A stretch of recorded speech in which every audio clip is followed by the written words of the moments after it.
Hey guys, welcome back to my another video. Today I am going to show you how to insert a error bus to a graph in Excel. Let's start. Select your table, go to insert menu and recommended sort or sort.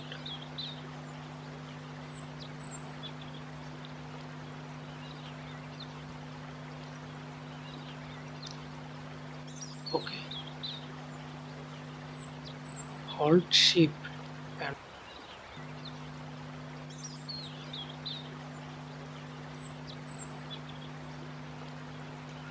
go to plus icon and select error bars. Enter. Thanks for watching video.